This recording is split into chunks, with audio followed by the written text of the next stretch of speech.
three Tongan fishermen, Maui Mua, Mai Toto, and Maui Muhi. But geographers tell us that these coral atolls are the life's work of millions upon millions of polyps that settled and died, layer on layer, until through countless ages they rose to the ocean's surface and beyond, to 6 feet above the waves.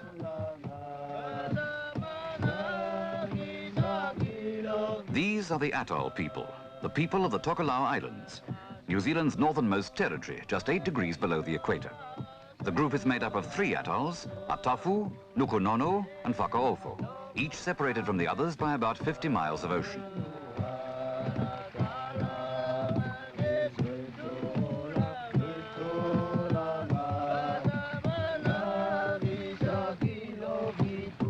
Their people had little enough when they made these coral outcrops their home. They've little enough now. But like all Polynesians, they've adapted themselves to their environment and get the best they can from it.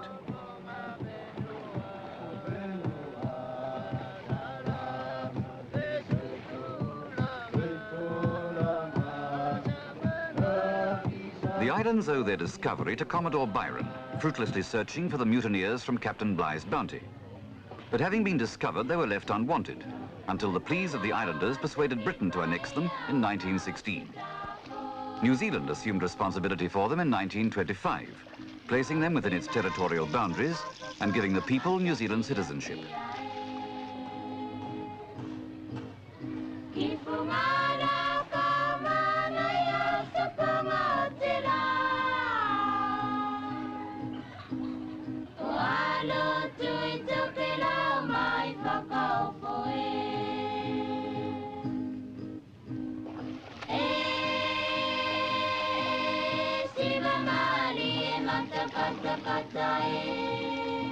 Life is centered on the family group.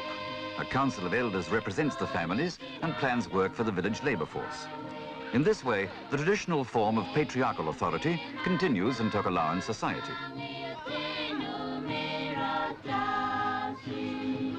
Word of the plan is carried through the voice of the local constable, who also doubles up as the town crier.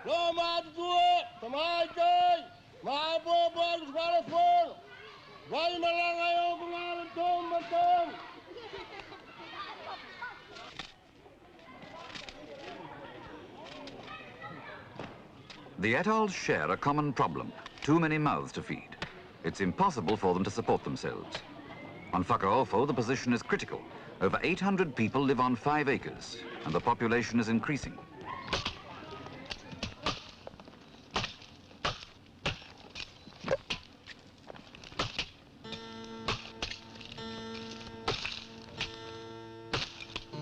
A scarcity of essentials governs every act. For instance, there's so little timber suitable for working that the desperate need for another canoe was weighed against the felling of this, the largest tree in all of Fakaofo.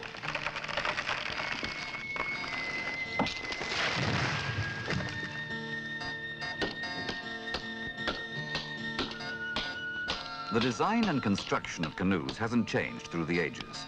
Because trees do not grow to a suitable size, each canoe is made in sections, which are easily replaced when necessary.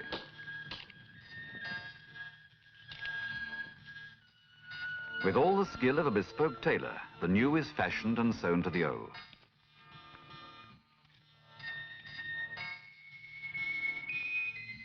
Fish forms a major part of their diet. But since their fishing grounds, out beyond the reef, have been discovered by the Korean and Japanese fleets, bonito and tuna are now more difficult to locate. And time is spent dangling a hook for whatever happens along.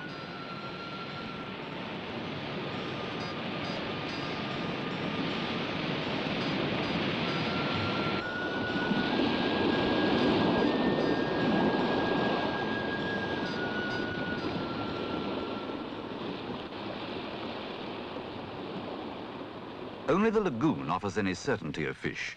Using modern nets and old-time methods, fishing the lagoon is becoming more important to the daily routine. The communal effort and love of the sea makes this more of a game to the fun-loving islanders.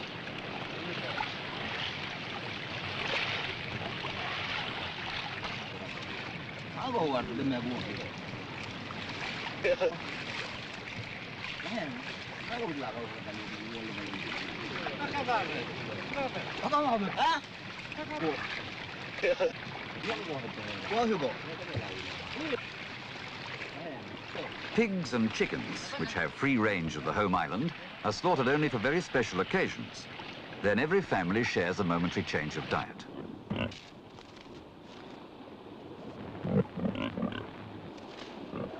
The hurricane, which swept through the whole group in 1965, severely affected their already precarious living.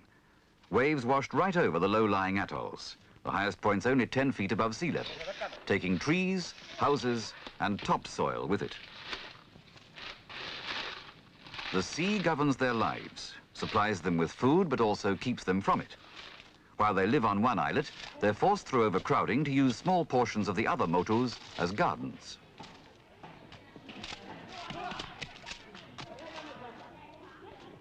Around the village, soil is scarce.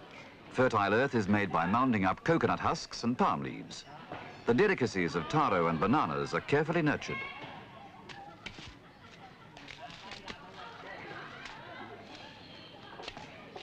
In the Tokalaos, there is little scope for development. The resources of the whole group's 2,500 acres of infertile coral land are limited and cannot support the population's simple pattern of life.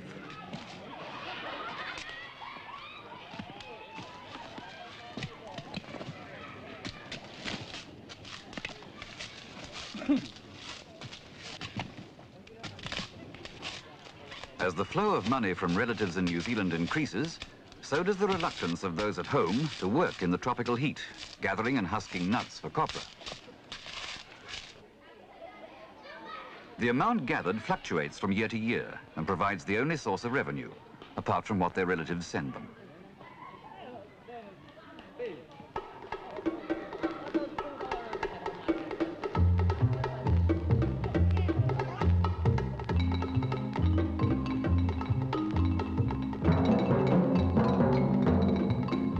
With the sea separating the atolls, each acts independently of the others. There's no need for any sort of formal community plan because it's always been the normal Polynesian way of life, for everyone to work for their common good. Because the group lies off the normal sea trading route, the government-chartered ship Anu calls 4 times a year, bringing the luxuries of life: tobacco, kerosene, powdered milk and flour, sweetmeats for the children, and dresses for the girls.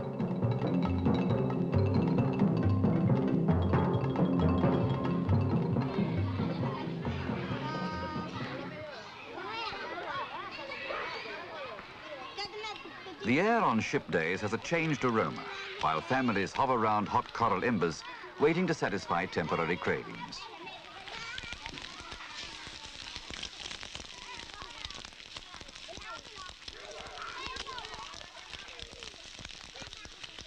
Outside influences are few. There's cricket, Polynesian style, played with a bat that more closely resembles a club, its original purpose being changed by pioneering missionaries.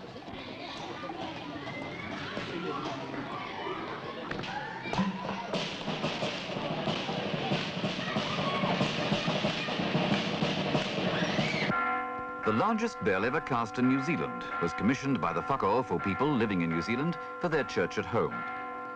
The Catholics and London Missionary Society share equally the population of just over 1,800. Church is the strongest influence in these deeply religious island people. 6 days thou shalt labor, and the devil take those who work on Sunday.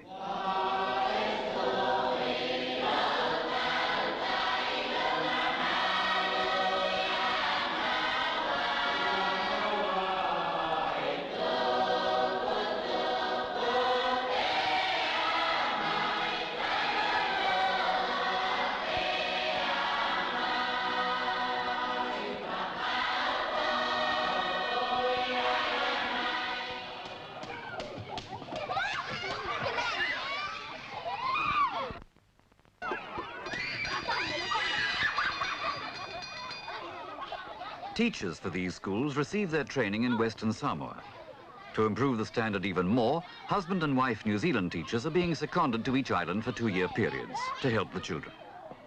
But for what? 1, 2, 3, 4, 5, 6, 7, 8, 9, 10. Are you sleeping? Are you sleeping? Brother John, Brother John. Morning bells are ringing, ding, ding, dong, ding, ding.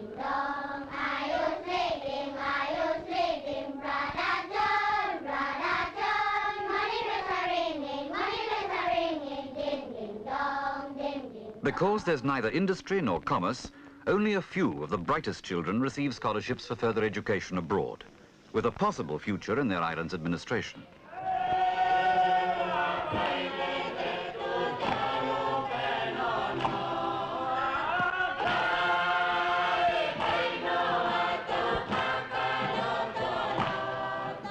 Tradition demands that before visitors may step ashore, they must first be greeted with a whakapuka, feasting and dancing, to show they come in peace.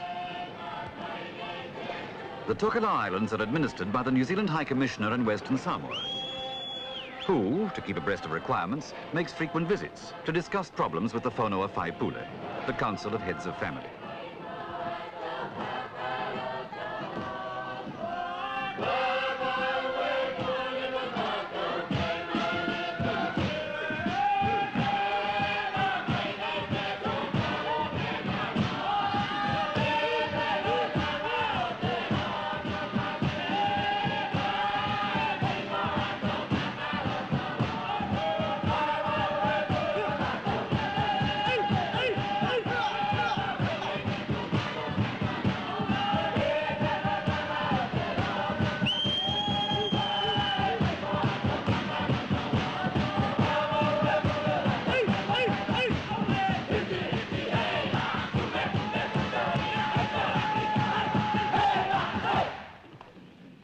Medical teams accompany the administrator to assist the local doctor. Each island has its own hospital, which apart from the usual run of births and deaths, deals mainly with eye troubles caused by fishing and skin diseases due to the limited supply of fresh water. Until recently, filariasis was common, but this follow-up survey has shown that it's been completely eliminated after an earlier campaign. Discussions on the future of these atoll people have been in progress for some time. In 1964, the Tokelauans rejected amalgamation with Western Samoa or with the Cook Islands and asked for continuance of their direct association with New Zealand.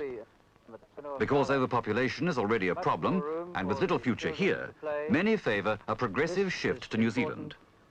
In consultation and agreement with its Tokelauan people, New Zealand has evolved a far-seeing plan for their resettlement. If they had more space in which to play. A welfare officer of the Maori Affairs Department is on hand to help answer questions from the families and girls going to New Zealand under this resettlement plan. Have you girls any questions this morning? Yes. How do you get water in New Zealand?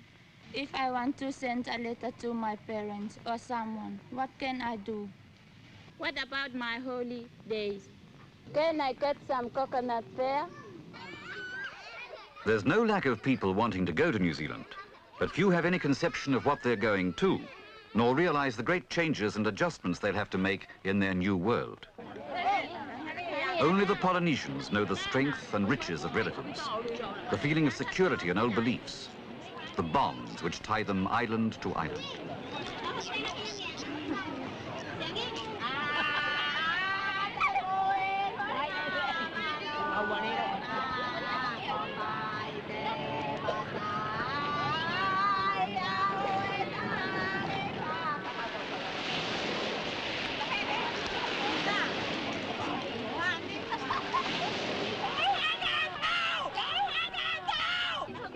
Tofa, fakaofo. Tofa, nukunono. Tofa, atafu. Tofa, tokelau.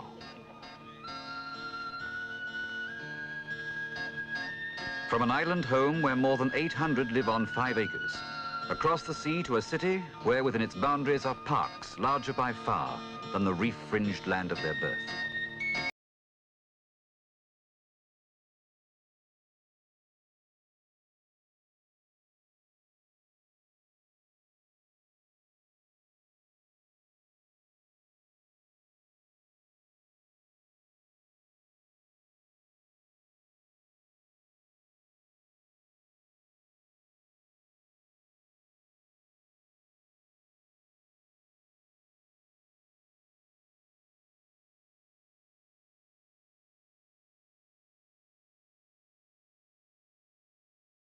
The first 2 years, until they've accustomed to New Zealand ways, The families and girls are directed to employment away from influences which could have a bad effect on their future.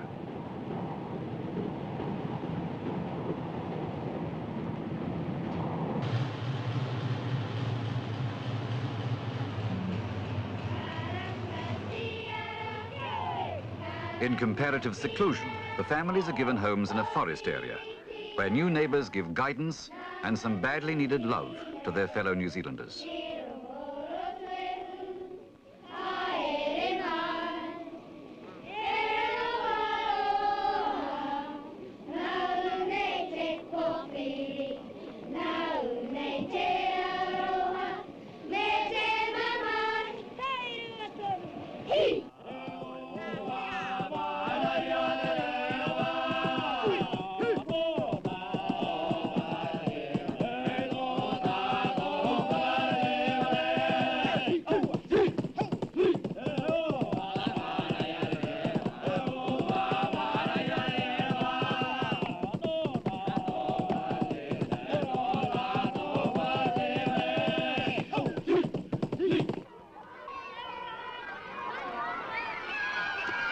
The horse shares with Santa the awe of new things previously only heard of.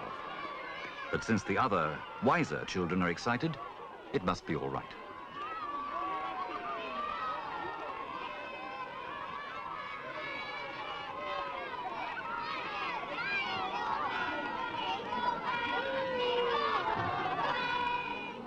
Plug it in there.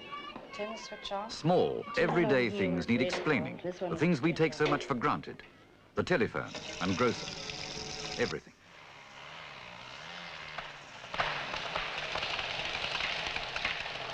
It's easier for the men. They've already had experience of cutting down trees. The only differences are the great number of trees and the host of machines.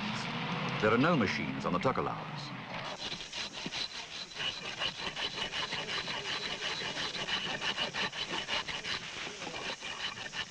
Children adapt so much quicker. It doesn't matter that the climate's not as warm.